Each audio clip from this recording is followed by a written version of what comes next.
Hello everyone, स्वागत है आप सभी का। दोस्तों, अब तक के एपिसोड्स में अल्फ़ाबेट टेस्ट के हमने समझा था अल्फ़ाबेटिकल ऑर्डर पे based questions, letter word problems पे based questions, alphabetical cubical, rule detection, ऐसे 4 टाइप्स हमने पढ़ चुके हैं। तो आज के एपिसोड में अल्फ़ाबेट टेस्ट के हम लोग देखेंगे रिमेनिंग 2 टाइप्स के किस तरह के क्वेश्चंस एग्जामिनर पूछता है। तो देखते हैं questions based on word formation by unscrambling letters. जैसा कि यहाँ पर टॉपिक ही बता रहा है कि अनस्क्रैम्बलिंग लेटर्स, तो आपको लेटर्स दिए जाएंगे। Select the combination of numbers so that the letters arranged accordingly will form a meaningful word. यहाँ पे आपको कुछ लेटर्स दे रखे हैं, लेटर्स के नीचे कुछ नंबर्स आपको दे रखे हैं। अब आपको इस तरह से अरेंज करना है ना कि एक मीनिंगफुल वर्ड बन जाए, और फिर आपको बताना है कि वो लेटर्स की पोजीशंस क्या होगी। अब जैसे यहाँ पर क्या मीनिंगफुल वर्ड बन सकता है, तो अब क्या करना है, इसको ऑप्शन के अकॉर्डिंग जाओ, जो आपको ऑप्शन दे रखा है उसके अकॉर्डिंग इन लेटर्स को अरेंज कर दो और आपको मालूम पड़ जाएगा कि कौन सा मीनिंगफुल वर्ड बन रहा है। जैसे कि यहाँ पर फर्स्ट ऑप्शन में देखते हैं। फर्स्ट ऑप्शन में क्या है, 2 5 3 4 1 6। तो 2 में कौन सा लेटर आ रहा है, एन आ रहा है, एन। 2 5 ए, 3 पे आर, फोर्थ लेटर है सी, 1 एच और 6 बी। तो ये कोई भी मीनिंगफुल वर्ड नहीं है, तो यानी कि फर्स्ट ऑप्शन तो नहीं होगा। सेकंड ऑप्शन देख लेते हैं, 3 5 6 4 1 2। तो थर्ड लेटर है आर, 3 5 6, सिक्स्थ लेटर है बी, 4 1 2, फोर्थ लेटर है सी, एच 1 लेटर है और सेकंड लेटर है एन। तो कि ये कोई मीनिंगफुल वर्ड है, जी नहीं, ये भी मीनिंगफुल वर्ड नहीं है। तो सेकंड भी ऑप्शन गलत हो गया। 4 1 5 6 2 3, 4 1 एच, 5 फिफ्थ लेटर है यहाँ पे ए, 6 बी, 2 एन और 3 आर। तो ये भी नहीं होगा, यानी कि थर्ड ऑप्शन भी गलत। 6 3 5 2 4 1, 6 पे बी आ रहा है, 6 3, अब 3 पे आर, 5 पे ए, 2 एन, 4 और फिर 1 सी और एच, सी एच। तो ब्रांच ये एक मीनिंगफुल वर्ड बना है यहाँ पे। तो हम कह सकते हैं कि हमारा फोर्थ ऑप्शन सही होगा। अगर देखने पे आपको लग रहा है कि आप नहीं बना पा रहे कोई वर्ड, तो ऑप्शन की मदद ले सकते हैं। अगर यहाँ पे इजी वर्ड है तब तो आप इजीली बना लेंगे, लेकिन अगर थोड़ा सा टिपिकल हो जाता है वर्ड, तो आपको क्या करना है कि ऑप्शन की मदद लेनी है। ऑप्शन के अकॉर्डिंग अरेंज कर लो लेटर्स को, और फिर आपको मालूम पड़ जाएगा कि वाक्य में कोई मीनिंगफुल वर्ड इसमें बन रहा है। नेक्स्ट क्वेश्चन देखते हैं। इसमें वापस से वही आपको मीनिंगफुल वर्ड बनाना है यहाँ पे। अब वापस से वही ऑप्शन के अकॉर्डिंग हम लोग चलेंगे यहाँ पे। तो पहला आर, अगर आपको देखने पे मालूम नहीं पड़ रहा तो क्या करेंगे। अभी जैसे मैं कहूँ तो मुझे यहाँ पर दिख रहा है कि ये पोर्टेड बन सकता है, PORTED, पोर्टेड। तो क्या वाकई में पोर्टेड से रिलेटेड कोई है, ये है। तो देख लेते हैं एक बार क्या मैच कर रहा है। P 6 पे आ रहा है, PO, अब O 4 पे, लेकिन यहाँ पर ऑप्शन नहीं है, यानी कि कोई दूसरा वर्ड भी बन रहा होगा। तो देख लेते हैं कौन सा है वो। फर्स्ट ऑप्शन को देखते हैं, 1 3 5 6 4 2। तो फर्स्ट आर, 3 E आ रहा है, 5 पे है D, 6 पे है P, 4 2 O T। तो ये तो कोई मीनिंगफुल वर्ड नहीं बना हमारा। Red pot. 2 3 1 6 4 5, 2 3 1 T E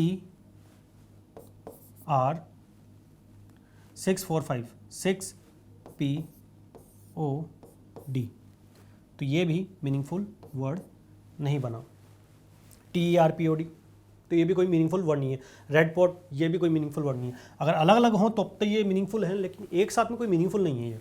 5 3 6 4 1 2, 5 D, 3 पे E है, 6 P, 4 O, 1 और 2, यानी कि R और T, R T।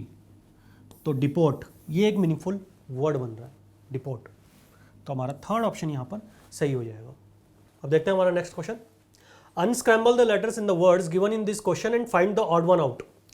अब यहाँ पे आपको ऑप्शंस में 4 वर्ड्स दे रखे हैं जो कि अरेंज नहीं है। एक तरीके से इनको अरेंज करना है आपको मीनिंगफुल वर्ड के अंदर, तब जाके एक वर्ड बनेंगे।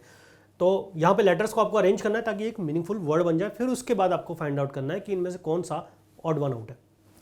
तो इसको देख के आपको फाइंड आउट करना है। जैसे कि ये पेपर है, यानी कि जब हम इसे अरेंज करेंगे तो अरेंज कर सकते हैं पेपर, PAPER। पेंसिल, कोशिश करना है कि हम वर्ड्स को अरेंज कर पाएँ, जैसे स्टेपलर। अब एक बार आपको मालूम पड़ गया कि पेपर, पेंसिल यानी कि इनसे रिलेटेड कुछ वर्ड, यानी कि जो स्टेशनरी के आइटम्स हैं वही चीज़ यहाँ पर आ रही है। तो स्टेपलर,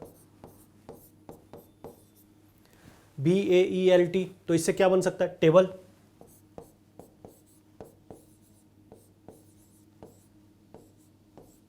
टेबल। अब यहाँ पर ये तीनों स्टेशनरी के आइटम्स हैं, जबकि ये हमारा एक अलग है।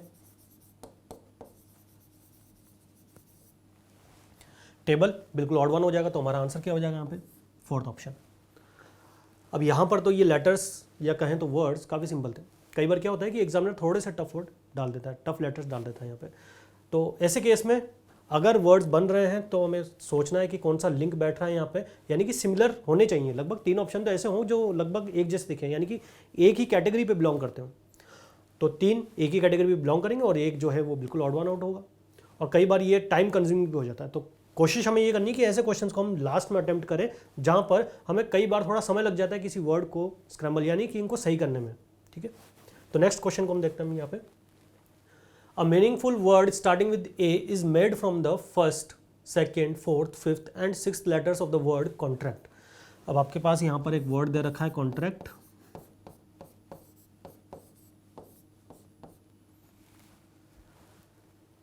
Which of the following is the middle letter of that word? अब कंडीशन आपको दे रखी है कि आपको first letter, second letter, fourth letter, fifth and sixth letter, fourth, fifth and sixth letter, in 5 letters का यूज करके आपको एक मीनिंगफुल वर्ड बनाना है। बट एक और चीज है यहाँ पर कि वो लेटर ए से स्टार्ट होना चाहिए। तो ए से स्टार्ट होना चाहिए, COTRA, COTRA। अब इससे आपको एक मीनिंगफुल वर्ड बनाना है, लेकिन वो ए से स्टार्ट होना चाहिए। तो क्या वर्ड बन सकता है यहाँ पे? एक्टर बन सकता है। Which of the following is the middle letter of that word? अब यहाँ पर अगर ये आपका एक मीनिंगफुल वर्ड बन गया तो आपको फाइंड आउट करना है कि मिडिल लेटर कौन सा होगा। तो मिडिल लेटर क्या हो जाएगा यहाँ पे? हमारा T हो जाएगा, यानी कि हमारा फोर्थ आंसर यहाँ पे सही हो जाएगा। Pick the first, second, fourth, fifth and sixth letter of the word reasoning. तो रीजनिंग है,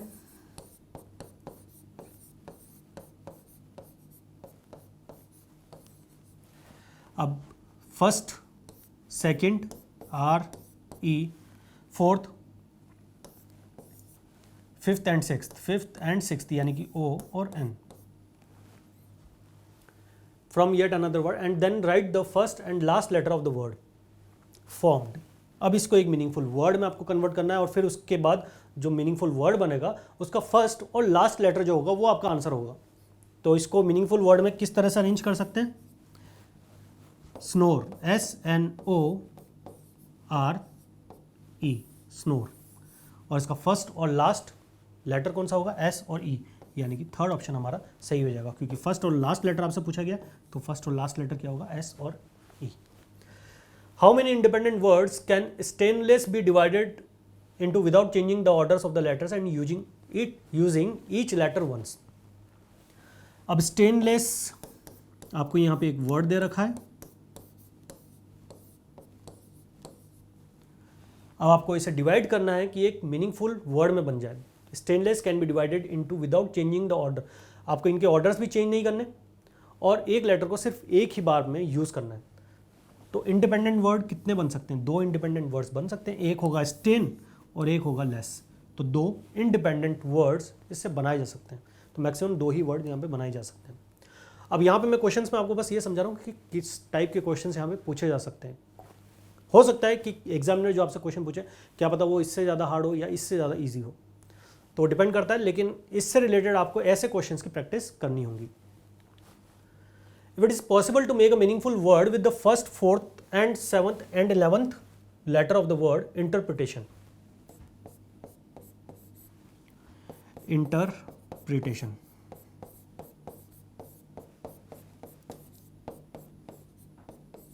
ये आपको एक गिवन वर्ड है, interpretation. Which of the following will be the third letter of that word. यहाँ पे आपको सबसे पहले जैसा कि गिवन है वो लेटर्स आपको निकालना है, जैसे कि फर्स्ट लेटर तो I, fourth letter 2 3 4 E, seventh letter 5 6 7 and 11th letter 8 9 10 11 T.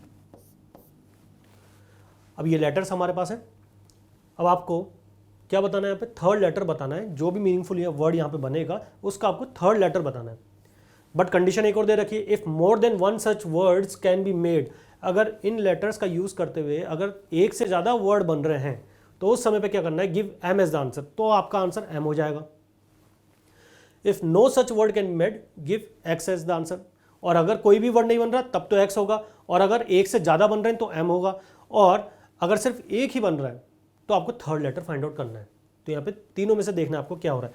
तो कितने वर्ड्स बनते हैं उस पर डिपेंड करेगा। तो एक वर्ड तो यहाँ पर बन जाएगा TIER, टीयर, और दूसरा टायर। तो यानी कि दो वर्ड्स हमारे बन रहे हैं यहाँ पे। अब दो वर्ड्स बन रहे हैं तो आपको third letter of that word find out करने की जरूरत नहीं है। Give M as the answer if more than one such words, more than one such word आपका बन रहा है तो आपका आंसर क्या हो जाएगा, यहाँ पे एम हो जाएगा, यानी कि फोर्थ ऑप्शन आपका सही हो जाएगा। तो आपको सिर्फ लैंग्वेज समझनी है यहाँ पे, एग्जामिनर किस तरह का क्वेश्चन आपको दे रहा है और इस तरह के क्वेश्चन को हम कैसे अटेम्प्ट करेंगे ये मैं आपको यहाँ पे बता रहा हूँ। नेक्स्ट क्वेश्चन देखते हैं। In the given questions choose one word which can be formed from the letters of the given word. यहाँ पे आपको एक वर्ड दे रखा है। अब आपको बताना है कि चार ऑप्शन में से ऐसा कौन सा वर्ड है विच कैन बी फॉर्म्ड, जो इसमें से यूज कर सकते हैं हम लेटर्स को, यानी कि ऐसा कौन सा वर्ड है इन चार ऑप्शंस में से जो बन सकता है इस वर्ड में दिए हुए लेटर्स से। तो जैसे कि पहला ऑप्शन देख लेते हैं, गिटार, GUITAR। तो अब जैसा कि हमें दिख रहा है यहाँ पे यू तो कहीं पे भी नहीं है, प्रैग्मेटिक में यू लेटर कहीं पे भी नहीं है, तो इसका मतलब फर्स्ट ऑप्शन तो नहीं बन सकता। सेकंड ऑप्शन, क्या ये वर्ड दिए हुए इन लेटर्स में से बन सकता है, एगमार्क, AGMARK। अब के नहीं है यहाँ पे, यानी के नहीं है तो इसका मतलब सेकंड वर्ड भी नहीं बनेगा इन लेटर्स में से। गेम, GAME, लेकिन ई नहीं है, तो ई नहीं है तो थर्ड ऑप्शन भी नहीं बनेगा। फोर्थ ऑप्शन देखते हैं, MAGIC। फोर्थ ऑप्शन के सारे लेटर्स यहाँ पे मैच कर रहे हैं, इसका मतलब हमारा फोर्थ ऑप्शन सही हो जाएगा। फोर्थ ऑप्शन इस वर्ड से बन सकता है। तो ऐसे क्वेश्चंस को हम कुछ इस तरह से करेंगे। तो आज के एपिसोड में हमने रिमेनिंग 2 टाइप्स के क्वेश्चंस को देखे कि किस तरह के क्वेश्चंस एग्जामिनर पूछ सकता है, और ऐसे क्वेश्चन को करने के लिए आपको क्या करना होगा, लैंग्वेज को समझनी होगी, और क्वेश्चन की लैंग्वेज यही रहेगी। इसी तरह से एग्जामिनर पूछता है। क्वेश्चन का लेवल डिपेंड कर सकता है कि एग्जाम कौन सा है, यानी कॉम्पिटिटिव एग्जाम किस तरह का है, तो उस पर डिपेंड करता है। तो दोस्तों, होप करता हूं कि आपको आज का एपिसोड ये समझ में आया होगा। ये क्वेश्चंस आप इजीली कर पाएंगे जिस तरह से हमने आज करा है यहाँ पे शॉर्ट ट्रिक मेथड का यूज़ करके, तो वो सारी चीज़ें आपको यूज़ करनी है। तो आज के लिए बस इतना ही, तब तक के लिए good bye and thank you.